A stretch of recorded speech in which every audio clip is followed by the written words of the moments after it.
Charles, on était curieux de voir cette nouvelle génération malienne, la deuxième équipe la plus jeune de cette Coupe d'Afrique et des Nations, opposée à la Mauritanie ce soir, qui disputait le premier match de son histoire en phase finale de Coupe d'Afrique des Nations. Et les Maliens ont tout simplement marché sur les Mauritaniens ce soir. Ils ont été beaucoup plus forts techniquement, physiquement, face au Mourabitoun, avec le premier but qui est inscrit par Abdoulaye Diaby en première période à la 37e minute de jeu, un but somptueux. Ouais, Abdoulaye Diaby, capitaine de cette équipe malienne, qui s'emmène le ballon sur son pied gauche, lui qui évolue sur le couloir droit. Il n'est pas attaqué, il prend sa chance et maximum de réussite pour lui. Il y avait déjà eu énormément d'occasions auparavant pour les Aigles du Mali. Les occasions se sont multipliées après le premier but. Il va y avoir ce penalty en faveur des Aigles juste avant la pause, avec cette faute. Et le penalty qui va être transformé ensuite par Moussa Marega, la faute sur Lassana Koulibaly. 2-0 à la mi-temps pour le Mali. À ce moment-là, le match était déjà plié pour les Aigles. Ouais, ils avaient fait plus dur. Ils ont eu un début de match un petit peu compliqué, notamment dû à un manque de maîtrise au milieu de terrain avec Sama Sekou.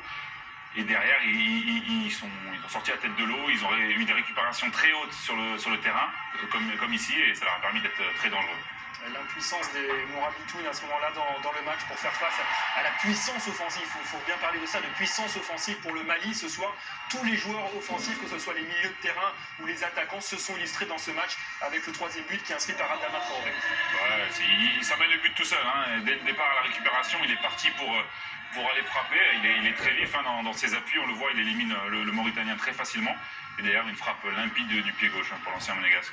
Alors, deux joueurs qui s'appellent Adama Traoré dans la sélection malienne. On l'a vu, c'était Nos pour le numéro 21.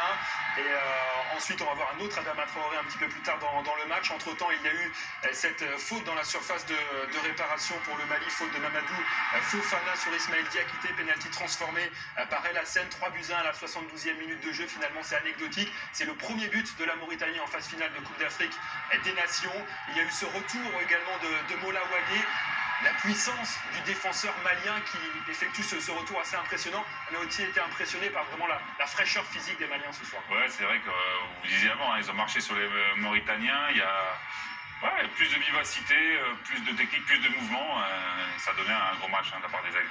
Une victoire éclatante, du beau jeu et des buts somptueux. Adama Traoré, l'autre Adama Traoré de la sélection, qui joue à Orléans en France, ancien du TP Mazembe, qui marque le 4e but. Il est entré à l'heure de jeu.